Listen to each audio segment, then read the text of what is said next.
शुक्रवार को पेखुयार जाला जन्मेजय नगर टीटीएडीसी विधानसभा क्षेत्र में चुनाव प्रचार के दौरान तनाव की स्थिति उत्पन्न हो गई। बताया गया कि टीपरा मोथा पार्टी की उम्मीदवार गीता देव वर्मा के समर्थन में वेस्ट जरुलपसाई विलेज कमेटी क्षेत्र में डोर टू डोर अभियान चलाया जा रहा था। इसी दौरान वहां अचानक विवाद खड़ा हो गया। आरोप है कि कुछ भाजपा समर्थकों ने टीपरा मोथा के कार्यकर्ताओं और समर्थकों पर हमला कर दिया। बताया जा रहा है कि उन्हें मारपीट का शिकार बनाया गया और गोली चलने का भी आरोप सामने आया है। दूसरी ओर भाजपा की तरफ से आरोप लगाया गया है कि टीपरा मोथा के कार्यकर्ताओं और समर्थकों ने एक भाजपा कार्यकर्ता की दुकान में तोड़फोड़ की है। घटना की खबर मिलते ही पेखुयार जाला जन्मेजय नगर सीट की टीपरा मोथा उम्मीदवार गीता देव वर्मा तुरंत मौके पर पहुंची। इसके अलावा क्षेत्र के विधायक मानव देव वर्मा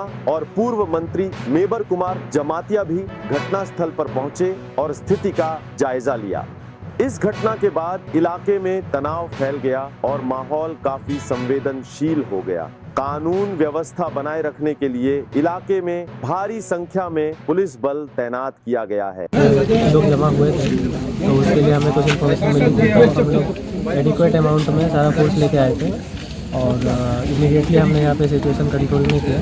तो अभी सिचुएशन पीसफुल है और पुलिस यहाँ पे भारी मात्रा में मौजूद है। तो हम लोग पीसफुल ये पूरे एरिया को पीसफुल रखने के लिए हम लोग यहाँ पर फ्लैग मार्च भी करेंगे और सारे पब्लिक से भी अनुरोध है कि वो निडर होकर और इलेक्शन में पार्टिसिपेट करें। इसी तो कुछ सभी नगर में कुछ इशू हुआ था, उस इशू का फॉल आउट इधर कुछ लोग जमा हुए थे, उसके कारण से ऐसा हुआ था। अभी इन्वेस्टिगेशन चल रहा है, आफ्टर इन्वेस्टिगेशन